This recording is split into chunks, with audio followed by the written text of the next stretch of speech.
akan memberikan pengantar materi tentang teks laporan hasil observasi. Sebelum kita melanjutkan ke ciri-ciri teks laporan hasil observasi, Ibu akan memperlihatkan gambar terlebih dahulu untuk kalian amati. Bagaimana cara kalian membuat hasil pengamatan ini menjadi sebuah teks laporan hasil observasi. Kedua, apakah gambar ini diceritakan secara objektif atau berupa cerita? Ada yang mau menjawab? Ya, silakan Puji. Harus objektif karena harus sesuai dengan fakta atau kenyataan. Ya, betul sekali ya, terima kasih Puji. Harus objektif ya, karena harus sesuai dengan teks laporan hasil observasi. Selanjutnya, ciri-ciri teks laporan hasil observasi. Yang pertama itu bersifat faktual.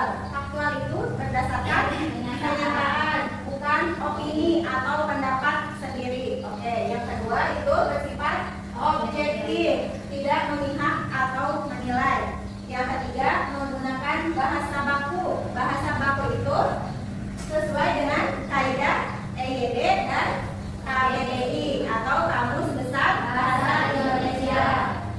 Jadi teks laporan hasil observasi selanjutnya itu menggunakan kata benda umum. Contohnya hewan, tumbuhan, dan gunung. Ya. Yang kelima, menggunakan kalimat definisi dan deskripsi.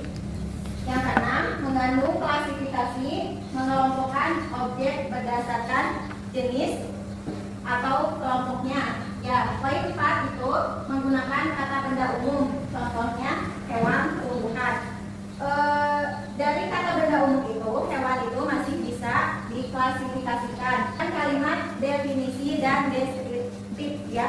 Jadi teks laporan hasil observasi itu menyampaikan informasi berdasarkan pengamatan. Jadi pengamatannya itu dideskripsikan, menjelaskan ya. Yang kelima, mengandung klasifikasi atau mengelompokkan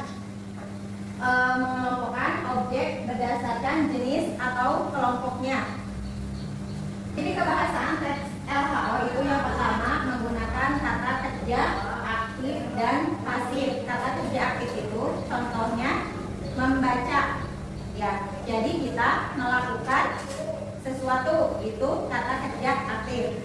Kalau kata kerja pasif itu contohnya dibaca yaitu.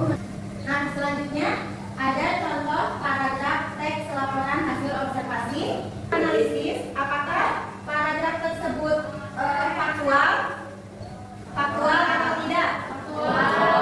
Faktual ya, karena menceritakan tentang burung cendrawasih.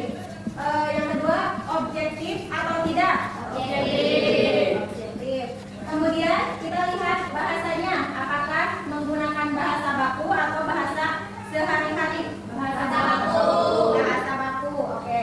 Jadi contoh paragraf laporan hasil observasi ini merupakan bentuk faktual. Faktual itu sesuai dengan kenyataannya, kenyataan burung cendrawasih. Kemudian objektif, jadi berdasarkan pengamatan objeknya. Ya, kalau menggunakan bahasa baku yaitu bahasa yang sesuai dengan EYD dan KBBI. Menguji pemahaman kalian, Ibu ada 2 pertanyaan. Yang pertama, sebutkan 3 ciri utama teks laporan hasil observasi. 3 ciri utama teks laporan hasil observasi itu bersifat faktual, objektif, dan menggunakan kata baku. Ya. Yang kedua, apa perbedaan teks laporan hasil observasi dengan teks deskripsi? Teks hasil observasi itu menyampaikan informasi secara objektif ya. Kalau teks deskripsi itu menggambarkan objek secara rinci. Kesimpulan dari pembahasan tadi yaitu teks laporan hasil observasi menyajikan pengamatan secara faktual dan objektif. Ya, ciri utama teks laporan hasil observasi itu apa? Faktual, objektif, sistematis, bahasa baku. Ya, ciri utamanya yang kalian sebutkan tadi. kita masuk ke diskusi kelompok yang sebelumnya kelompoknya sudah dibagi ya. Kalian harus mengisi lembar LKPD yang akan Ibu bagikan untuk setiap kelompoknya. Ya, di sini sudah ada petunjuk pengisiannya. Kalian baca terlebih dahulu petunjuknya, kemudian nanti kalian isikan jawabannya di kotak yang kosong yang ada titik-titiknya. Isi saja di kolom 1 bersifat umum, universalkan laporan hasil observasi. Jadi tinggal diisi di kolom satunya yang bukti dari teks 1. Kalian perhatikan dulu contoh teks 1 dan teks 2-nya. Dan terima kasih, kita ucapkan hamdalah.